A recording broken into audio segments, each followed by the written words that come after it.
का एक कारण है, एक मीटिंग यहाँ पर अभी चल रहा है। ये मीटिंग है जो हमारा रेशन कार्ड से आधार सीडिंग, रेशन कार्ड का जो आधार सीडिंग और सीडिंग होने के बाद जो एपीएस डीलर है उनका जो ऑथेंटिकेटेड ट्रांजैक्शन करना है। तो यह का परफॉर्मेंस बहुत, जो म्यूनिसिपैलिटी एरिया का परफॉर्मेंस बहुत कम है, इसलिए उन लोगों के साथ एक आज मीटिंग बुलाया है। पहले तो जिन लोगों का जो बेनिफिशियरी है उनका रेशन कार्ड से मोबाइल और आधार जो लिंकिंग और सीडिंग जो है, लगभग हमारा म्यूनिसिपैलिटी का परसेंटेज है 56%।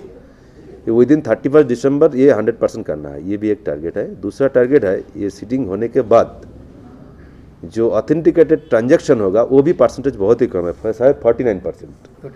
तो ये बढ़ाने के लिए हम लोग उन लोगों को मीटिंग में बुलाए, क्या इश्यूज़ है, और उन लोगों को बहुत एक्टिवली ये काम कराने के लिए बोल रहा है। नहीं तो बाद में प्रॉब्लम भी हो सकता है, गवर्नमेंट क्या डिसीजन लेगा तो हमको पता नहीं, ये चीज़ है।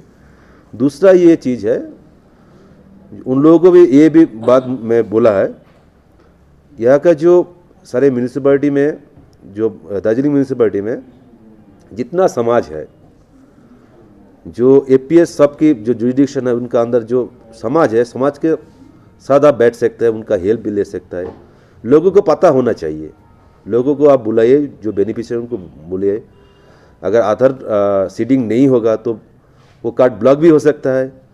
अगर उनका आधार सीडिंग कंप्लीट नहीं होगा तो ऑथेंटिकेटेड ट्रांजैक्शन ये फॉल हो जाएगा। ये एपीएस डीलर का ऑथेंटिकेटेड ट्रांजैक्शन अगर कम होगा तो उनका अलॉटमेंट बाद में भी रिड्यूस हो सकता है। ये गवर्नमेंट स्टेप भी ले सकता है। तो ये एंटिसिपेट करके हम इन लोगों को मीटिंग में बुलाए और आप लोगों को बुलाइए। मैं सभी जो म्यूनिसिपैलिटी का, दार्जिलिंग म्यूनिसिपैलिटी का जो नागरिक है, जो रेशन कार्ड से जो बेनिफिट लेता है, जो बेनिफिशियरी है, सभी को ये आवेदन रखता हो। और जो समाज का जो है प्रेसिडेंट और सेक्रेटरी, उनको भी आवेदन करते हो, आप सभी बेनिफिशियरी को एक बार मूवमेंट के लिए उन लोगों को जानकारी के लिए ये बता दीजिए, क्योंकि जल्दी हमारा ये टारगेट जल्दी फुलफिल हो जाए। और ये एक चीज़ है, बीएसके है यहाँ पर, हमारा दार्जिलिंग म्यूनिसिपैलिटी में यहाँ पर एक बीएसके है, डीएम ऑफिस में 2 बीएसके है और लुइस जुबली में 2 बीएसके है। तो ये लोग जिसका अभी तक आधार सीडिंग नहीं हुआ है वो बेनिफिशियरी वहाँ पर जा सकता है, वहाँ पर जाके आधार सीडिंग करा सकते हैं। इसके सिवा जो हमारा फूड एंड सप्लाई ऑफिस है और जो एपीएस हब है, उसमें जो ईपॉस मशीन है उसमें भी आधार सीडिंग होगा। इसके ऊपर एडिशनली क्या होगा, जिसका मोबाइल नंबर उनका आधार से जुड़ा हुआ है, मतलब लिंक्ड है, वो बाहर से भी एक ऐप है, ये ऐप के द्वारा वो भी ये बाहर से आधार सीडिंग करा सकते हैं। तो ये आवेदन है सभी जो नागरिक है ये म्यूनिसिपैलिटी का, आप ये एक्टिवली पार्टिसिपेट कीजिए, ये आधार सीडिंग को बढ़ा दीजिए।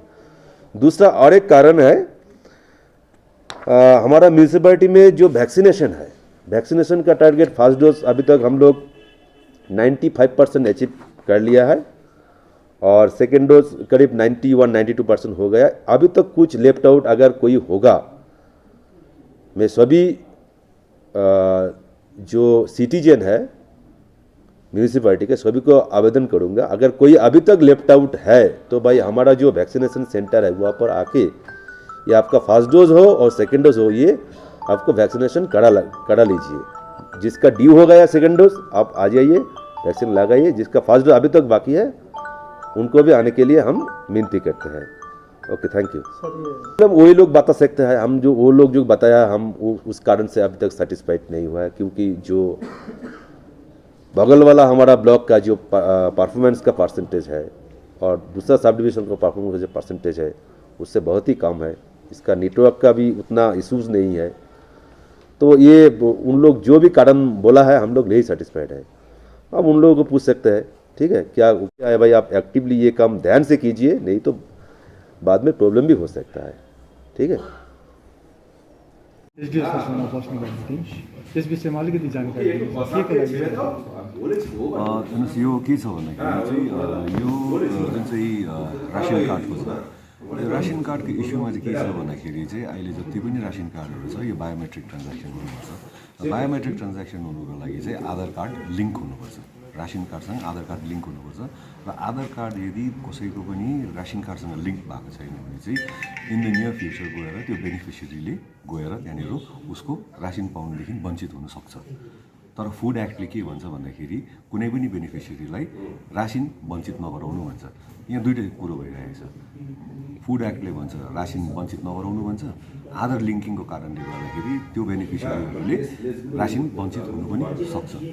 र अहिले हामी एसडिओ साहब या कन्ट्रोलर साहबहरू सबैसँग मिटिङ बसिरहेको अब यही कतिवटा कुरोहरू हामी ट्राई गर्दैछौँ। दार्जिलिङमा नम्बर 1 प्रब्लम के छ भन्दाखेरि कतिवटा दुर्गम क्षेत्रहरूमा तपाईँहरूको नेटवर्क छैन।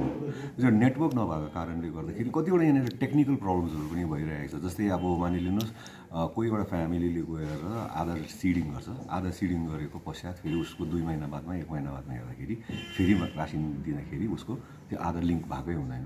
सो यो कतिवटा कुरोहरूमा हामी यहाँ एसडिओ साहबहरूसँग बसिरहेको हामी यो टेक्निकल प्रब्लम्सहरूलाई हामी अगाडि बढाउने चेष्टा गर्दैछौँ र हाम्रो एमआरडिएल्स एसोसिएसनबाट पब्लिकलाई चाहिँ यही एउटा सन्देश छ कि तपाईँहरूको जसको पनि आधार कार्ड जसको रासन कार्डसँग लिङ्क भएको छैन झट्टैभन्दा झट्टै food and supplies office DM अफिसमा 2टा बिएसके बसेको छ, लुइस जुब्लीमा 2टा बिएसके बसेको छ र दार्जिलिङ म्युनिसिपालिटीमा पनि एउटा बिएसके बसेको छ, जहाँ चाहिँ मान्छेहरूले गएर आफ्नो आधार लिङ्क गराउन सक्नुहुनेछ। तपाईँले भर्खर मात्र भन्नुहुन्थ्यो जुन आधार लिङ्क गरेर पनि फेरि रासिनको उयो गर्दाखेरि यो आधार लिङ्क देखाउँदैन, फेरि यो गरेर फेरि बादमा यस्तै समस्याहरूको लागि चाहिँ के यसको के सल्युसन? यो एउटा ज्वलन्त एउटा प्रब्लमै भइरहेको छ प्रत्येक एमआरडिलरको र हामीले एसडिओ साहबलाई पनि उहाँलाई बताइदिएको छौँ र डिसेम्बर 1 विकमा हामी गइकन यो आधार सिडिङको एउटा क्याम्प राख्दैछौँ। प्रत्येक दोकानमा प्रत्येक बिएसकेमा क्याम्प राख्दैछौँ र त्यो पश्चात त्यसको टेक्निकल प्रब्लम्सहरू के हुन्छ हामीले एसडिओ साहबलाई बताइदिएको छौँ र एसडिओ साहबले पनि यसलाई हायर अथोरिटिजमा लगेर जाने भएको छ यो टेक्निकल प्रब्लम्सको लागि। के छ भन्दाखेरि चाहिँ अहिले जति पनि रासन कार्डहरू छ यो बायोमेट्रिक ट्रान्ज्याक्सन हुनुपर्छ र बायोमेट्रिक ट्रान्ज्याक्सन हुनुको लागि चाहिँ आधार कार्ड लिङ्क हुनुपर्छ, रासन कार्डसँग आधार कार्ड लिङ्क हुनुपर्छ र आधार कार्ड यदि कसैको पनि रासन कार्डसँग लिङ्क भएको छैन भने चाहिँ इन द नियर फ्युचर गएर त्यो बेनिफिसियरीले गएर त्यहाँनिर उसको रासन पाउनुदेखि वञ्चित हुनसक्छ। तर फुड एक्टले के भन्छ भन्दाखेरि कुनै पनि बेनिफिसियरीलाई रासन वञ्चित नगराउनु भन्छ। यहाँ दुईटै कुरो भइरहेको छ। फुड एक्टले भन्छ रासन वञ्चित नगराउनु भन्छ, आधार लिङ्किङको कारणले गर्दाखेरि त्यो बेनिफिसियरीहरूले रासन वञ्चित हुनु पनि सक्छ। र अहिले हामी एसडिओ साहब या कन्ट्रोलर साहबहरू सबैसँग मिटिङ बसिरहेको अब यही कतिवटा कुरोहरू हामी ट्राई गर्दैछौँ। दार्जिलिङमा नम्बर 1 प्रब्लम के छ भन्दाखेरि कतिवटा दुर्गम क्षेत्रहरूमा तपाईँहरूको नेटवर्क छैन। जो नेटवर्क नभएको कारणले गर्दाखेरि कतिवटा यहाँनिर टेक्निकल प्रब्लम्सहरू पनि भइरहेको छ। जस्तै अब मानिलिनुहोस् कोही एउटा फ्यामिलीले गएर आधार सिडिङ गर्छ, आधार सिडिङ गरेको पश्चात फेरि उसको 2 महिना बादमा 1 महिना बादमा हेर्दाखेरि फेरि रासन दिँदाखेरि उसको त्यो आधार लिङ्क भएकै हुँदैन। सो यो कतिवटा कुरोहरूमा हामी यहाँ एसडिओ साहबहरूसँग बसिरहेको हामी यो टेक्निकल प्रब्लम्सहरूलाई हामी अगाडि बढाउने चेष्टा गर्दैछौँ र हाम्रो एमआरडिएल्स एसोसिएसनबाट पब्लिकलाई चाहिँ यही एउटा सन्देश छ कि तपाईँहरूको जसको पनि आधार कार्ड जसको रासन कार्डसँग लिङ्क भएको छैन झट्टैभन्दा झट्टै food and supplies office DM अफिसमा 2टा बिएसके बसेको छ, लुइस जुब्लीमा 2टा बिएसके बसेको छ र दार्जिलिङ म्युनिसिपालिटीमा पनि एउटा बिएसके बसेको छ, जहाँ चाहिँ मान्छेहरूले गएर आफ्नो आधार लिङ्क गराउन सक्नुहुनेछ। तपाईँले भर्खर मात्र भन्नुहुन्थ्यो जुन आधार लिङ्क गरेर पनि भइरहेको छ प्रत्येक एमआरडिलरको र हामीले एसडिओ साहबलाई पनि उहाँलाई बताइदिएको छौँ र डिसेम्बर 1 विकमा हामी गइकन यो आधार सिडिङको एउटा क्याम्प राख्दैछौँ। प्रत्येक दोकानमा प्रत्येक बिएसकेमा क्याम्प राख्दैछौँ र त्यो पश्चात त्यसको टेक्निकल प्रब्लम्सहरू के हुन्छ हामीले एसडिओ साहबलाई बताइदिएको छौँ र एसडिओ साहबले पनि यसलाई हायर अथोरिटिजमा लगेर जाने भएको छ यो टेक्निकल प्रब्लम्सहरूको लागि।